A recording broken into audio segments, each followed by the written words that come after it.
नमस्कार साथियों, आपके अपने YouTube चैनल महरिया क्लासेस पर मैं योगेश महरिया आप सभी लोगों का तहे दिल से हार्दिक अभिनंदन करता हूं।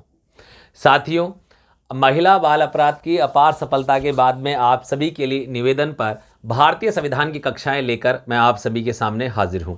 सबसे पहले हम बात करेंगे प्रथम श्रेणी शिक्षक भर्ती परीक्षा में भारतीय संविधान की कक्षाओं को लेकर।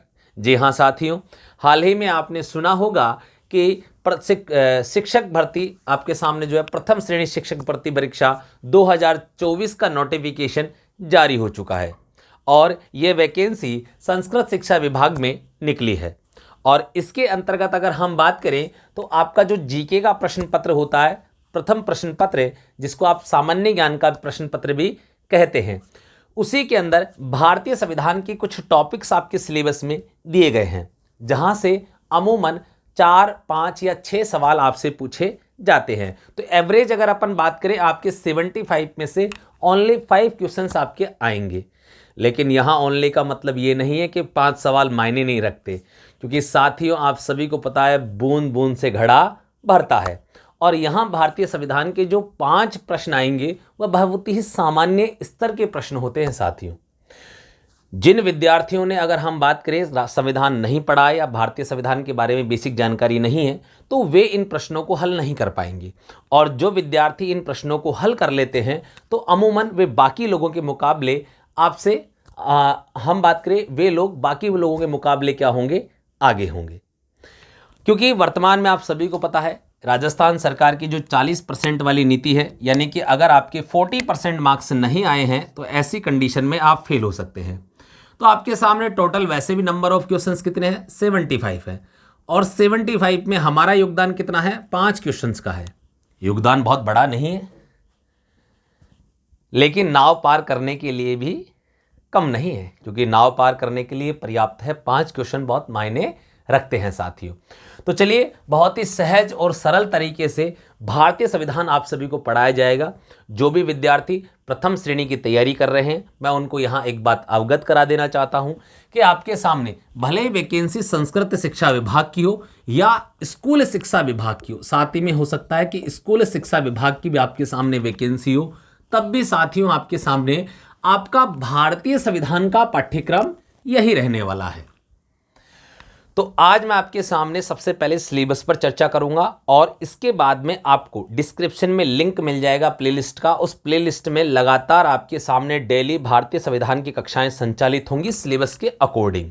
तो चलिए आज के सेशन की शुरुआत सिलेबस से करते हैं और सिलेबस के हर बिंदु पर चर्चा करते हैं कि हम किस प्रकार और कैसे पढ़ेंगे, जिससे हम 5 के 5 क्वेश्चन भारतीय संविधान के एग्जाम में सही करके आ सकते हैं।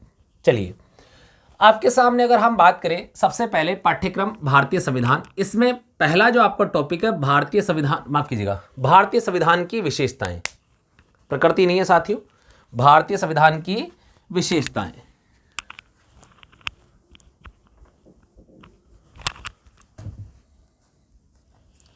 ठीक है, कोई नहीं, अभी हमने करेक्ट कर लिया।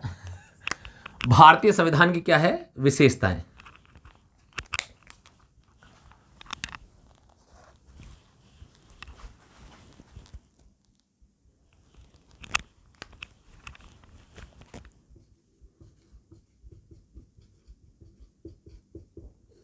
ठीक है, पहला है भारतीय संविधान की विशेषताएं और दूसरा आप पहला देखिए विशेषताएं, दूसरा है भारतीय कार्यपालिका, तीसरा आपके सामने टॉपिक है भारतीय विधायिका और चौथा है न्यायपालिका।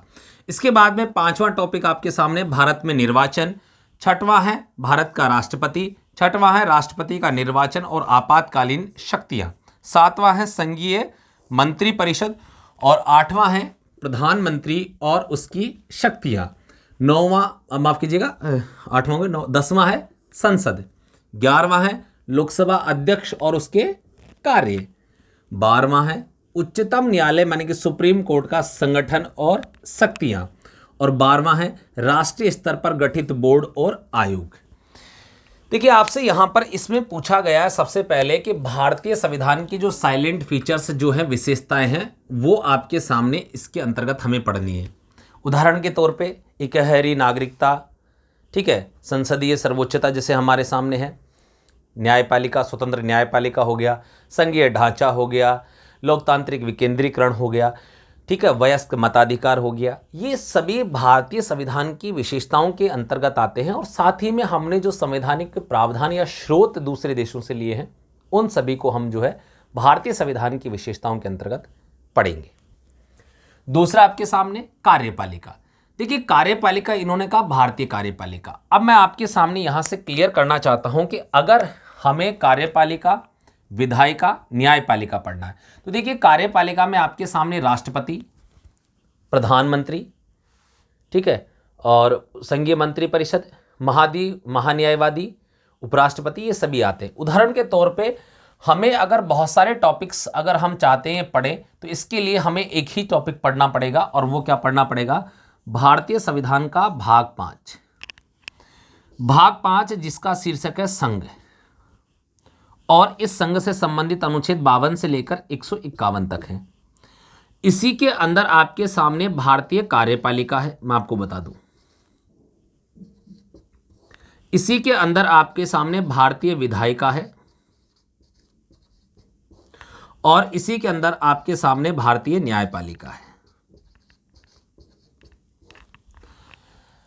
इसका मतलब अब इसमें क्या क्या है, देखिए आपके सामने अभी आपने बात की राष्ट्रपति, तो राष्ट्रपति को हम यहां पढ़ेंगे, उसका निर्वाचन पढ़ेंगे, उसकी आपातकालीन शक्तियां भी पढ़ेंगे। इसके बाद में आपके सामने संघीय मंत्री परिषद भी हम यहां पढ़ेंगे, इसी कार्यपालिका का हिस्सा होता है ये। और साथ ही में प्रधानमंत्री और मंत्री परिषद, प्रधानमंत्री और उसके कार्य भी हम यहीं पढ़ेंगे। विधायिका में देखिए संसद और साथ ही में लोकसभा अध्यक्ष और साथ ही में न्यायपालिका माने सुप्रीम कोर्ट हम यहां पढ़ेंगे। अब देखिए आपके सामने हमने इन्हीं 3 टॉपिक्स को, देखिए अब ये पूरे दे रखे हैं तो इसमें क्या क्या आता है वो तो हमें पढ़ना ही है, लेकिन इसमें से भी मुख्य रूप से भारत का राष्ट्रपति आपसे पूछा गया है, उसका निर्वाचन, उसकी आपातकालीन शक्तियां, मतलब इस पे विशेष जोर देते हुए हमें पढ़ना है। साथ ही में देखिए संघीय मंत्री परिषद आपके सामने दिया गया है, प्रधानमंत्री उसकी शक्तियां दी गई हैं तो आपके सामने है, संसद दिया गया है, ठीक है। तो ये देखिए यहां तक आपके सामने ये पूरे टॉपिक्स आपके सामने एक ही भाग में भारतीय संविधान का भाग 5 पढ़ते ही हमारे क्लियर हो जाएंगे। कहां से, देखिए यहां से, और ये तीनों हो गए ऑलरेडी, ये लो। अब इसके बाद में बचता क्या है, ये सुप्रीम कोर्ट आ गया आपके सामने, उच्चतम न्यायालय, अर्थात हम सुप्रीम कोर्ट के बारे में पढ़ेंगे। सुप्रीम कोर्ट का जो है गठन पहली बार कब होता है, वर्तमान स्वरूप में कब आया, इसके संवैधानिक प्रावधान क्या है, इसका क्षेत्राधिकार क्या है, इस प्रकार की जो चीज़ें हम यहाँ पर पढ़ने वाले हैं। तो आप देखिए भाग 5 पढ़ने से कार्यपालिका, विधायिका, न्यायपालिका के अंतर्गत ही, कार्यपालिका के अंतर्गत राष्ट्रपति, मंत्री परिषद, प्रधानमंत्री आता है। विधायिका के अंतर्गत आपकी संसद आती है जिसको हम लोकसभा, इसी में लोकसभा अध्यक्ष भी आपका हम पढ़ेंगे। न्यायपालिका में सुप्रीम कोर्ट। कहने का मतलब अगर हम ये ऊपर वाले 3 टॉपिक अगर पूरे पढ़ते हैं तो इसका मतलब आपने सिलेबस के 1 2 3 4 5 6 7 टॉपिक कंप्लीट कर लिए और साथ में 3 ये 10 हो गए। बचते कौन से 3 टॉपिक है इनके अलावा आपके सामने, तो वो आपके सामने बचेंगे। नंबर 1 कौन सा है, देखिए इनको पढ़ने के बाद बचेगा, जैसे मान लीजिए नंबर 1 भाग 5 पढ़ा, नंबर 2 हमने पढ़ा भारतीय संविधान की विशेषताएं,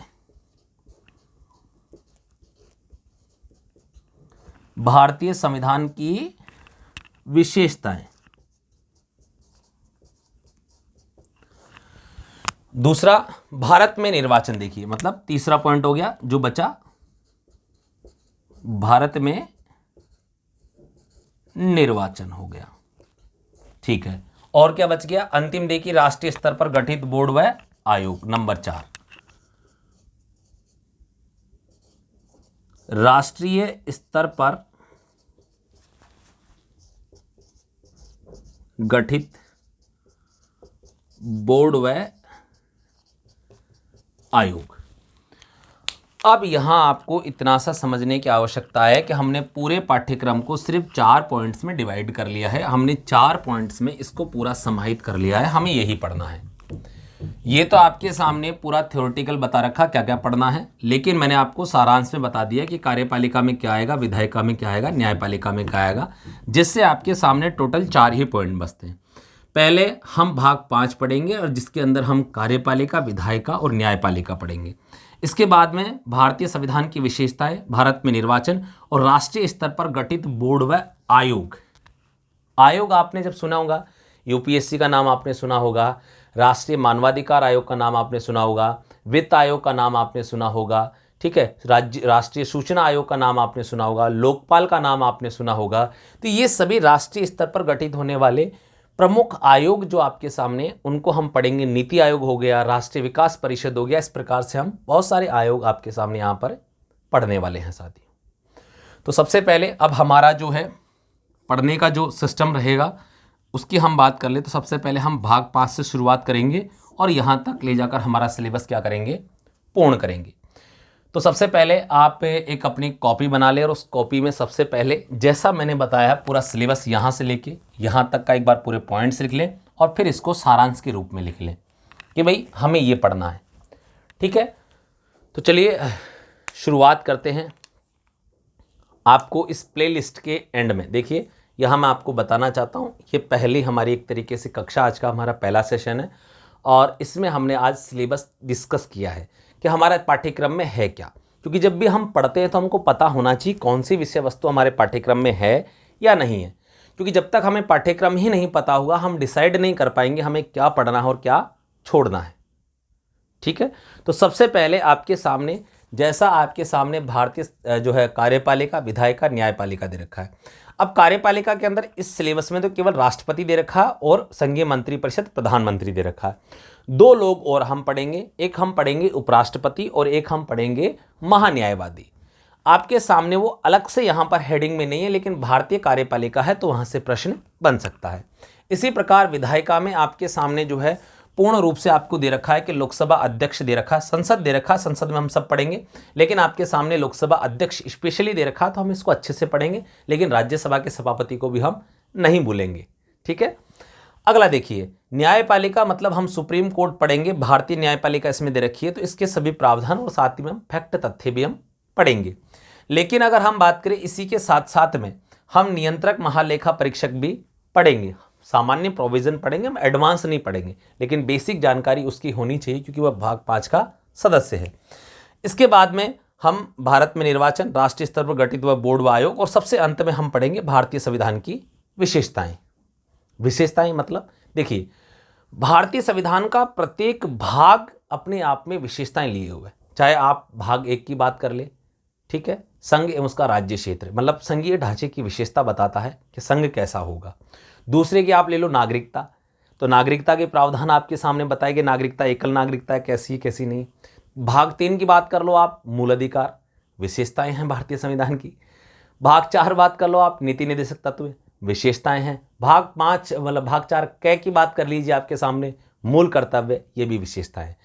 इसका मतलब जो हम यहाँ पढ़ लेंगे इसके बाद में जो जो संविधान की चीज़ें इंपॉर्टेंट है विशेषताओं के रूप में आती है, हम उनको सारांश के रूप में, ब्रीफ के रूप में पढ़ेंगे कि भाई कौन सी विशेषता हमने कहाँ से ली, उसका स्रोत क्या है, उसका भारतीय संविधान में स्थान कहाँ है और उसका काम क्या है।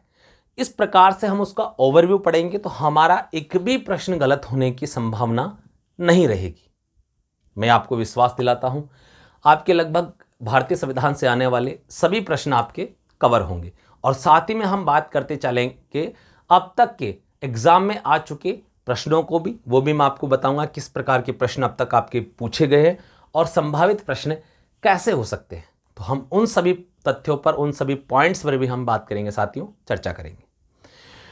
तो जो भी हमारे साथी फर्स्ट ग्रेड से संबंधित तैयारी कर रहे हैं वे अधिक से अधिक इस वीडियो को अपने सभी दोस्तों के साथ शेयर कर दें और चैनल को सब्सक्राइब कर लें। और साथ ही में आपको बेल आइकन को ऑल पे प्रेस करके रखना है, क्योंकि हम लगातार लेक्चर्स आपके सामने वैसे तो हम कंटिन्यू आपको प्रोवाइड कराने की कोशिश करेंगे, लेकिन फिर भी अगर कभी गैप लगता है तो नोटिफिकेशन के माध्यम से आपको सीधा मालूम पड़ सके, आपको बार बार जाके चेक करने की आवश्यकता नहीं पड़ेगी।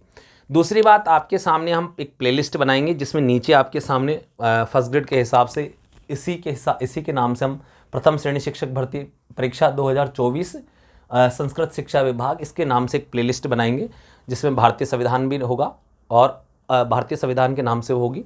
और उसमें आपके सामने सारे के सारे लेक्चर्स 1 बाय 1 आपके क्या कर दिए जाएंगे, अपलोड कर दिए जाएंगे। वहाँ से आप सभी एक्सेस कर सकते हैं, देख सकते हैं, ठीक है।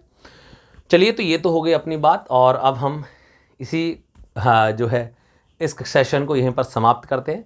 अगली कक्षा में हम शुरुआत करते हैं सिलेबस के पहले पॉइंट से लेकर एंड तक, एक एक बात को हम विश्लेषणात्मक रूप से और बड़े ही सही और सटीक तरीके से पढ़ेंगे साथियों। इसी के साथ मैं आप सभी से विदा लेता हूं। जय हिंद, जय भारत।